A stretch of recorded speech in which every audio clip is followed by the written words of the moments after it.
Hoy vamos a continuar tratando el tema de la hipertensión arterial. Como siempre les digo, soy Mayra, tu doctora de confianza, y hablaremos específicamente de las complicaciones de la hipertensión arterial.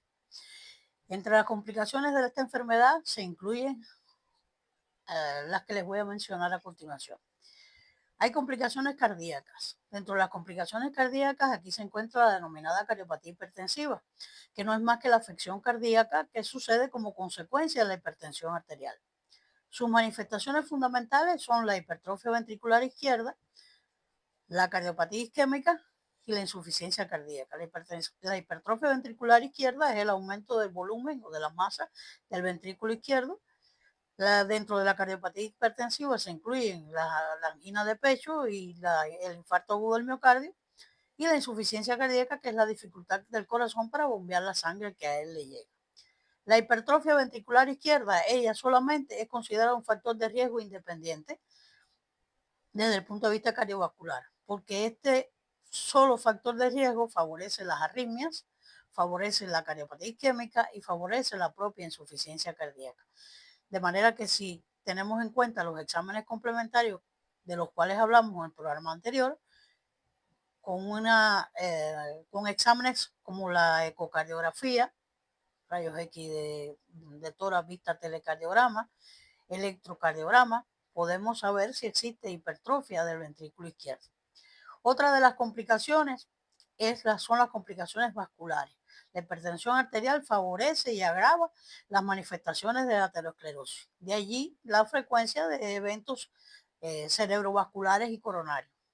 La disección de la aorta, las lesiones de los vasos renales, que se llama nefroesclerosis y que produce enfermedad renal crónica.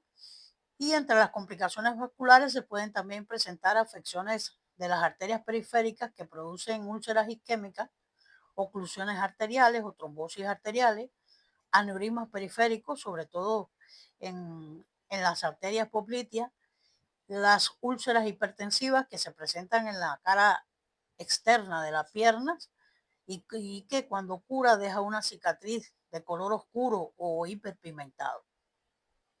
También hay complicaciones cerebrales o encefálicas. Dentro de estas complicaciones están las trombosis y la hemorragia cerebral, es decir, los infartos cerebrovasculares aterotrombóticos, los infartos cerebrales hemorrágicos, que son causas frecuentes de invalidez y de muerte. También existen complicaciones renales. Porque como habíamos dicho, la hipertensión produce esclerosis de las arterias y de las arteriolas del riñón, que tarde o temprano evolucionan hacia una insuficiencia renal terminal. Hay lesiones en la retina, que es la llamada retinopatía hipertensiva, que tiene diferentes estadios en dependencia de la mayor o menor lesión de los vasos de la retina, con sus consecuencias como la disminución de la agudeza visual y otras complicaciones más severas que pueden presentarse. Está la llamada crisis hipertensiva. La crisis hipertensiva es un grupo de síndromes, o para que comprenda mejor, condiciones en las que hay una subida brusca de la presión arterial y que se acompaña de lesión aguda o no de órgano diana, con una presión arterial generalmente diastólica o de la mínima por encima de 110 milímetros de mercurio. Esta crisis hipertensiva se divide en emergencia y urgencia hipertensiva. La emergencia hipertensiva es cuando se produce la elevación brusca de la presión arterial acompañada de una disfunción o lesión aguda de órgano diana. Órgano diana quiere decir órganos importantes como corazón, cerebro, riñón, retina, etc. Generalmente la presión arterial sistólica es mayor o igual, o de la máxima, mayor o igual a 220 milímetros de mercurio, y la presión arterial diastólica o la mínima es mayor o igual a 130 milímetros de mercurio. Por lo que hay que disminuir en estas condiciones la presión arterial en una hora. El tratamiento debe ser por vía endovenosa y el paciente debe ser admitido en una unidad o sala de cuidados intensivos. En este grupo de emergencia hipertensiva se incluye la encefalopatía hipertensiva, que no es más que la repercusión encefálica de esa hipertensión, que generalmente se acompaña de toma de conciencia que puede llegar hasta el coma. Hay convulsiones, hay edema de la papila y es una condición grave o una causa o complicación grave de la hipertensión arterial. Están también las hemorragias intracraneales o las diferentes formas de enfermedades cerebrovasculares, la angina inestable aguda, el infarto agudo del miocardio, la disección aórtica, que es el desgarro de las capas de la aorta, que permite que pase sangre a esas capas, y por supuesto el peligro de que esto trae consigo. Esto es una complicación grave y muchas veces no logra, a pesar del tratamiento, no logra resolverse la situación. La insuficiencia ventricular izquierda, que es el fallo brusco del ventrículo izquierdo, acompañado de edema pulmonar, que es a lo que las personas conocen como edema agudo del pulmón, y la eclampsia en el caso de las embarazadas. Son dentro de las formas, algunas de las formas de emergencia hipertensiva que se presentan como complicación de la crisis hipertensiva.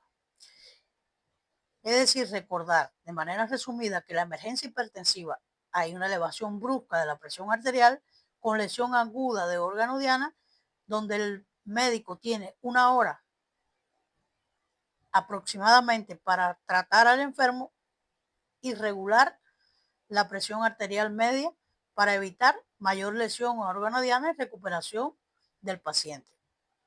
La otra forma de crisis hipertensiva es la urgencia hipertensiva. En la urgencia hipertensiva es cuando se produce la elevación brusca de la presión arterial que no se acompaña de lesión aguda o inmediata de órgano diana, pero sí es lenta y progresiva la lesión.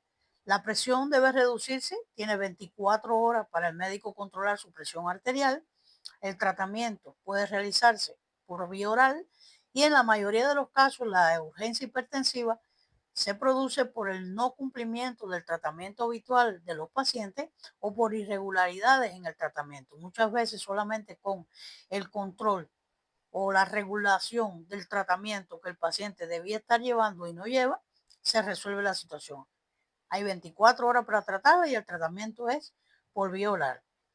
No se utilizan medicamentos sublinguales y esto es muy importante porque hay una tendencia a uso de medicamentos sublinguales en la urgencia hipertensiva y mucho menos el nifedipino, que tiene una absorción muy errática y puede producir hipotensión arterial severa y otros efectos colaterales.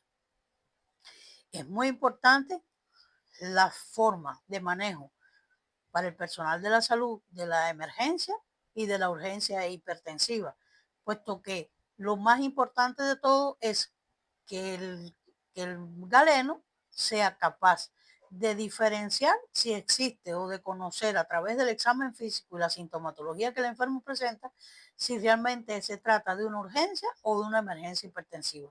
Porque hay pacientes que con una presión arterial menor a la que se mencionó anteriormente pueden desarrollar una urgencia hipertensiva sin tener necesariamente lesión de órgano diana.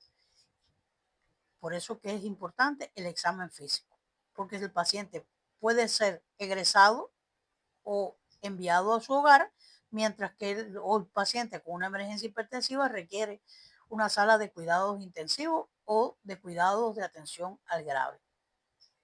Hasta aquí el tema de hoy. Espero que haya sido de utilidad para usted, su familia y amigos que padecen de esta enfermedad o quieran prevenirla y desean tener mayor información sobre ella. Como siempre les digo, la información es el primer paso para la prevención o el control de muchas enfermedades. Si el tema fue de su agrado, puede dejar un like, suscribirse al canal y activar las notificaciones, o simplemente dejar un comentario o una pregunta sobre algo específico que desee conocer. Nos vemos en el próximo encuentro. Gracias.